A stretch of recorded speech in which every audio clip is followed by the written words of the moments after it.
Everyone, good morning, welcome back to my channel Arpita সুরা। কেমন আছো তোমরা সবাই? আশা করছি ভালো আছো, আর আমিও খুব ভালো আছি। তো এখন প্রায় 5:30টার মতো বাজে। তো সকালবেলায় তাড়াতাড়ি উঠে পড়েছি, উঠে দেখো রেডি হয়ে নিয়েছি। তো এখন আমরা যাব হচ্ছে আবার সমুদ্রে। তো চলো। কিন্তু হচ্ছে পুরো ফাঁকা, দেখো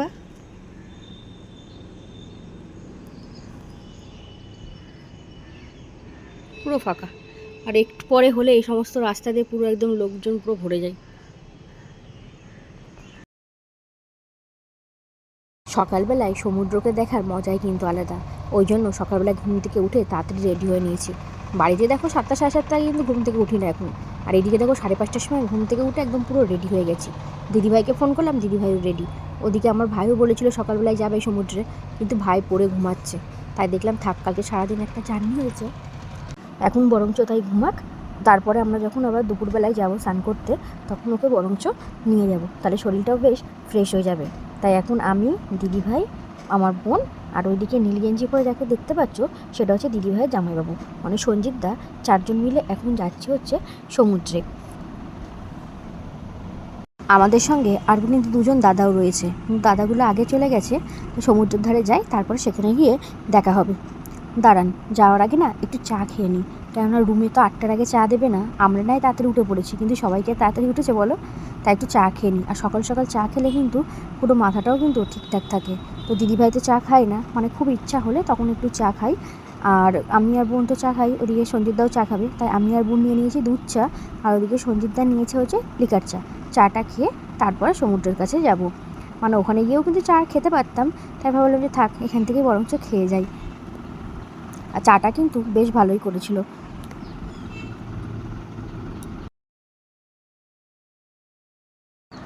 এখনই দেখো কত লোক। আর আজকে ওয়েদারটা কিন্তু বেশ মেঘলা মেঘলা। এখন দেখি, মানে এখন একটু জলে নামার ইচ্ছা আছে। এখন যদি জলে নেমে যায়, আর পরে যদি দুপুরের দিকে স্নান করতে এসে জলে না নামতে পারি, তাই ভাবছি যে আগে থেকে এসে একটুখানি গাটা ভিজিয়ে যায়, কারণ সমুদ্রের কাছে এসেছি। আর যতক্ষণ না একটু গাটা ভেজাতে পারছি, ততক্ষণ না মন প্রাণ কিছুতেই শান্তি হচ্ছে না। বাহ, এখন বেশ সমুদ্রের ধারে কিন্তু বেশ ভালোই লোকজন রয়েছে। তো এর মাঝে আমরা কিন্তু কিছু ছবি তুলে নিয়েছিলাম, তো সেই ছবিগুলোই তোমাদের সঙ্গে শেয়ার করছি। আর বললাম যে মানে আরও 2জন দাদা এসেছিলো, তো দাদাদের সঙ্গেও দেখা হয়ে গেছে। তো এর ফাঁকে কিন্তু আমরা মানে স্নান টান করে নিয়েছিলাম, তো সেই সমস্ত ভিডিও ক্লিপসগুলো নেওয়া হয়নি। যে দাদারা গেছিলো তাদের কাছেই ফোনটা দিয়ে তারপরে সবাই স্নান করেছিলাম। তো দেখো চলে এসেছি রুমে এসে এখন সবাই মিলে একটু চা খাচ্ছি। চাটা খেয়ে তারপরে তার মানে আরও সবাই এখন ঘুম থেকে উঠুক, তারপরে ফ্রেশ হয়ে তারপরে আমরা কিন্তু বেরোবো। আমাদের কিন্তু একবার কিন্তু সকালে স্নান হয়ে গেল, মানে সমুদ্রের থেকে স্নান করে এসেছি, তারপর রুমে এসে আবার স্নান করলাম, কেননা সমুদ্রে তো প্রচণ্ড পরিমাণে বালি জানোই। আর দুপুরে যাওয়ার এখনও দেরি রয়েছে স্নান করতে যাওয়ার।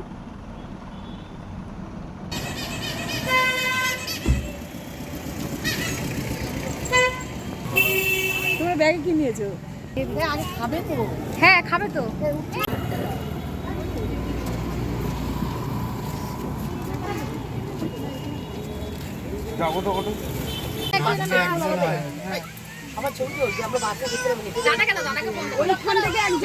সবাই রেডি হয়ে বেরিয়ে পড়েছি।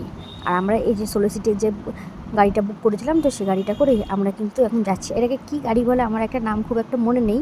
তো সবাই যেহেতু এখন বাসে রয়েছি, তাই দাদাকে বলছিলাম যে একটা ছবি তুলে দিতে, তো দাদা ছবি তুলে দিল। তারপর বাসে করে আমরা চলে এসেছি কিন্তু এখন উদয়পুর বিচে। কিন্তু এখানে এসেও দেখছি মানে সমুদ্রের অবস্থা কালকের মতনই, মানে এত প্রচণ্ড পরিমাণে ঢেউ না, মানে এর আগেও 3-4বার আমরা এসেছি, কিন্তু সমুদ্রের এরকম রূপ আমিও দেখিনি। এটা আমার কাছে হচ্ছে ফার্স্ট টাইম দেখা। মানে কখন যে মানে এখানে নামা যাবে তার কোনো ঠিক নেই, মানে পুরো একদম ঢেউ একদম পাড়ে চলে আসছে বলতে পারো। কিন্তু আমরা এখনও কেউ খাওয়া দাওয়া করিনি, তো খাওয়া দাওয়া করি, তারপরে দেখা যাক কী হয়। আর বেশি আরও সমুদ্রের এরকম অবস্থা, কেননা হচ্ছে দেখো পুরো মেঘলা মেঘলা ওয়েদার, এই জন্য সমুদ্রের তেজটা মনে হচ্ছে আরও বেশি।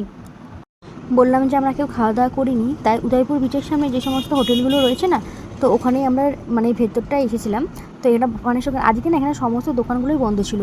তারপরে আমরা যখন চলে যাচ্ছিলাম, মানে অন্য জায়গায় যাচ্ছিলাম খাওয়ারের জন্য, তো তারপরে দোকানের যে মানে দিদিরা থাকে ওরাই ডাকলো, তাই বললো যে এখানে একটা মানে কিছু আজ একটা প্রবলেম রয়েছে, তো 11টার পরে দোকান খুলবে। আর আমরা যেহেতু 11টার আগেই চলে এসেছি, তাই বললো যে ভেতরে খাওয়া দাওয়ার কিন্তু পুরো ব্যবস্থাই রয়েছে, মানে এখন সব মানে দোকানে টর্দাগুলো না দেওয়া ছিল, তো বললো 11টার পরে খুলে দেবে। তো তারপরে এসে ভেতরে বসে বসলাম, তো দেখলাম যে না ভেতরটা বেশ ভালোই। আর দেখো তোমাদেরও নিশ্চয়ই ভালো লাগবে। তো এখানে কে কী খাবে, তো সেটা এখন অর্ডার দেওয়া হচ্ছিলো। তো একজন মানে কেউ খেয়েছিল হচ্ছে ডিম টোস্ট, কেউ হচ্ছে লুচি, কেউ আবার খেয়েছিল ধোসা। কিন্তু আমিও আজকেও খেয়েছিলাম ডিম টোস্ট, কেননা কালকে আমার ডিম টোস্টটা ভালো লেগেছিলো। আর বাইরেটারে এসে না লুচি খেতে খুব একটা ভালো লাগে না, আর খেলে মনে হয় যে বেশি গ্যাস হয়ে যায়। তো ওখানে সবার খাওয়া দাওয়া কমপ্লিট হয়ে গেছিলো, তখন ওদিকে বিল দিচ্ছিলো, আর এইদিকে না বাইরে তখন আবার ধোসা বানাচ্ছিলো। তাই আমি দাঁড়িয়ে দাঁড়িয়ে আবার ভিডিও ক্লিপসটা নিচ্ছিলাম। আর যে দাদাটা মানে ধোসা বানাচ্ছিলো, তো দাদাটার সাথে কথাবার্তাও বলছিলাম। আর ওদিকে যে দিদিভাইটা আমাদের ডাকছিলো মানে খাওয়ার জন্য, সেই দিদিভাইয়ের ব্যবহারটাও বেশ ভালোই লেগেছে। তাই বলছিলো যে দুপুরবেলা আবার এখানে এসে খাওয়া দাওয়া করে যেতে। তাই বললাম আমরা এখন স্নান টান তো করিনি, আগে স্নান টানটা করি, তো যা আসলাম দেখা যাবে। বলে ঠিক আছে,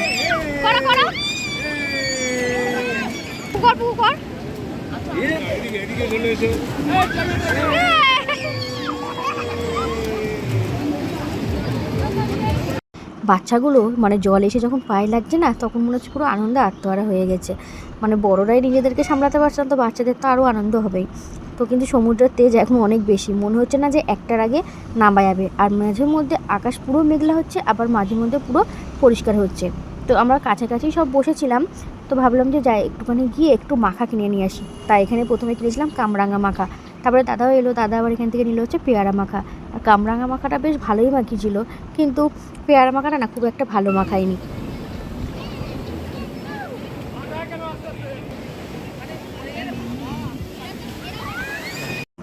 সবাই দেখো এখানে ছেলেপুলে নাচছে, কিন্তু ওই যে পাশে বক্সগুলো রয়েছে না, গান বাজছে, ওই জন্য মিউজিকটা এখানে আর দিতে পারলাম না। আর এই পুচকেটার তো একদমই ভয় নেই, মানে নিচেই যাচ্ছে।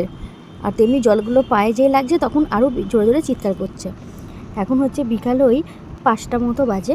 তো ওখান থেকে স্নান টান করে আমরা নেমেছিলাম সমুদ্রে, স্নান করতেও পেরেছি, তাও প্রায় 1:20 নাগাদ, মানে 1:20 পরে নেমেছিলাম। তো তারপরে স্নান টান করে খাওয়া দাওয়া করে দেখো আজকে আর কেউ আমরা ঘুমাইনি, মানে কালকে একবার সব শুয়ে পড়েছিলাম, তা বেরোতে যাওয়া হয়নি।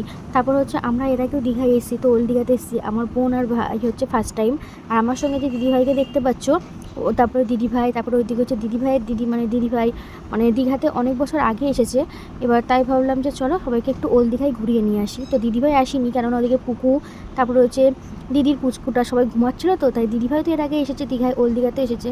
তাই দিদিভাই বললো যে সবাই যখন ঘুমাচ্ছে, তাহলে আমি নিয়ে ওদেরকে ঘুমিয়ে থেকে তুমি ওদেরকে নিয়ে ঘুরিয়ে এসো। তো আমাদের সঙ্গে আমরা এসেছিলাম, তারপরে দিদিভাই এসেছিলো, ওইদিকে সঞ্জিতদা এসেছিলো, আমার ভাই বোন আর একটা দিদিভাই। তো সবাই মিলে কিন্তু একটা অটো করে চলে এসেছি ওল্ড দীঘা। ওল্ড দীঘাতে এসেছি, এসে বেশ ভালো লাগছে। ওল্ড দীঘাতে এলে বিকালের দিকে খুব একটা আসা হয় না, এলে ওই সন্ধ্যের দিকটা আসা হয়, কেননা সন্ধ্যেবেলায় এলেই কিন্তু বেশ ভালো লাগে। তো ওই যে কিন্তু সবাই মিলেকে নিয়ে বিকালই চলে এসেছি, কারণ বিকালবেলা এলে না ছবিগুলো দেখবে একটু ভালো ওঠে। তো বেশ ভালোই লাগছে, কিন্তু এখানে মনে হয় আজকে বেশিক্ষণ থাকা যাবে না, কারণ আকাশের অবস্থা কিন্তু আজকেও মেঘলা মেঘলা।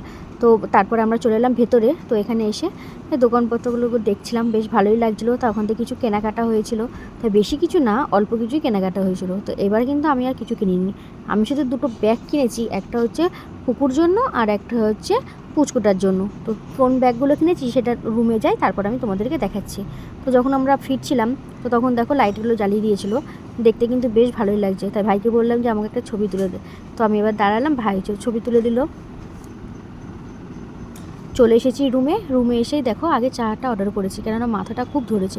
তাই বোনকে বললাম যে তুই একটু চা অর্ডার কর। তো বোন চা অর্ডার করেছিল, চা দিয়ে গেছে, এখন চাটা খাবো। আর এই যে পুকুর হাতে দেখো যে ব্যাগটা পুকুরকে কিনে দিয়েছি, আর এই একটা ব্যাগ হচ্ছে এই পুচকুটাকে কিনে দিয়েছি। আর ব্যাগগুলো নিয়েছিল 100 টাকা করে।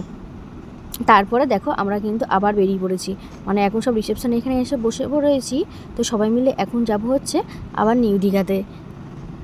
আর আমাদের রুমের থেকে না হাঁটা পথ হচ্ছে 5 মিনিট মতো টাইম। তো সবাই মিলে এখানে বসে রয়েছি, তারপরে আবার যাব নিউ দীঘায়। তো চলো আজকের ব্লগটা আমি এখানে শেষ করছি, এখনকার মতো টাটা, বাই বাই।